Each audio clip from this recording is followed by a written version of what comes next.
नमस्कार दोस्तों, UPPSC daily news में आप सभी लोग का स्वागत है।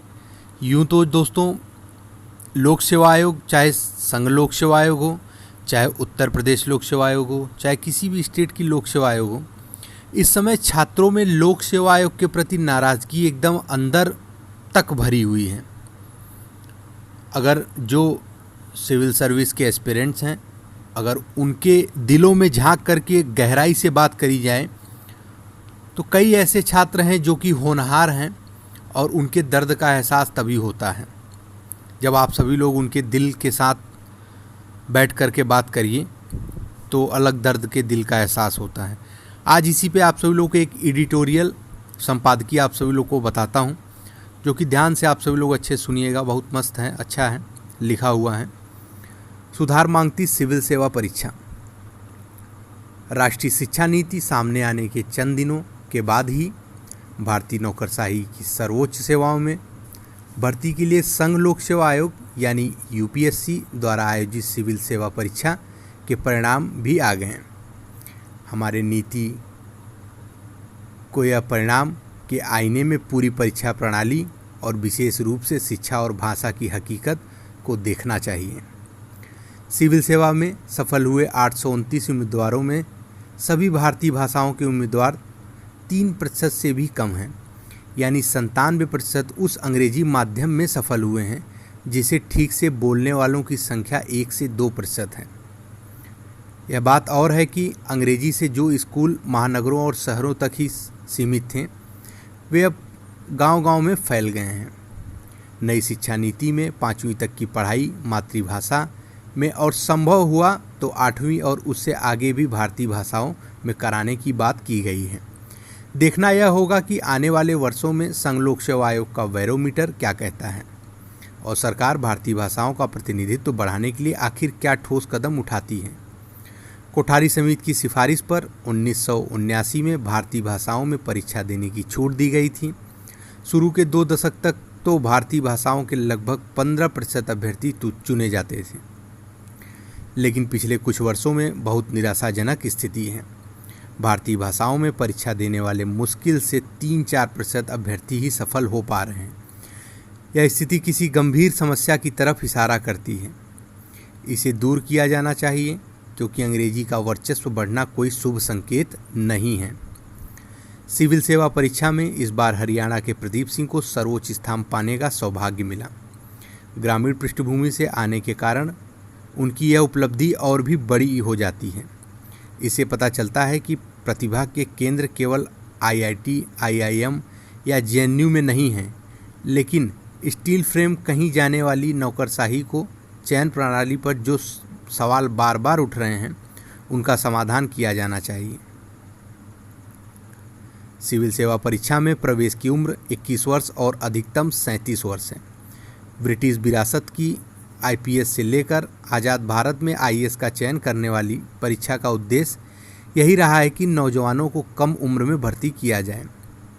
ब्रिटिश काल में अधिकतम आयु 21 वर्ष थी, जिसे आज़ाद भारत में बढ़ाते बढ़ाते अब 37 वर्ष कर दिया गया है। जिस नौकरशाही में 30 वर्ष की औसत आयु की भर्तियां हो रही हैं, उसकी क्षमता पर संदिग्ध स्वाभाविक है। रिटायरमेंट की उम्र 60 वर्ष स्थिर मान लें तो भी साल का 29 वर्षीय टॉपर सरकार में सचिव या किसी अन्य उच्च पद तक शायद ही पहुंच पाए। इस पर भी ध्यान दें कि प्रदीप सिंह पहले 2 प्रयासों में प्रारंभिक परीक्षा में ही असफल रहे थे।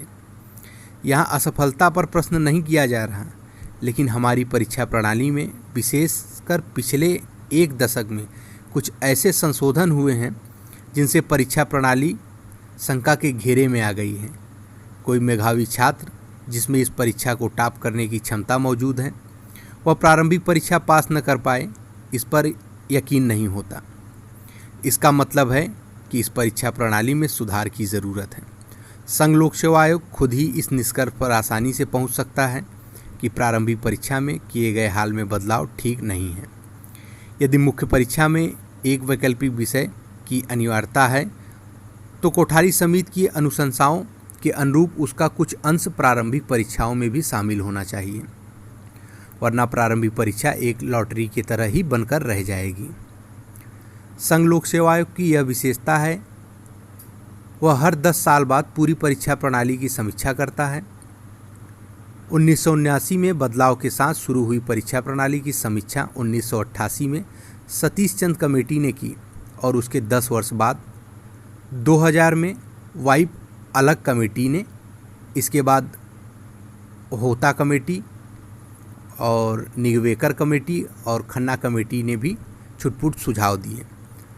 2014 में अंग्रेजी अनुवाद की समस्या के खिलाफ देश भर के लाखों छात्र सड़क पर उतरे। इसके चलते परीक्षा भी स्थगित करनी पड़ी थी, लेकिन कमियों को अभी भी दूर नहीं किया जा सका है। अनुवाद इतना क्लिष्ट होता है कि छात्रों को अंग्रेजी की शरण लेनी पड़ती है।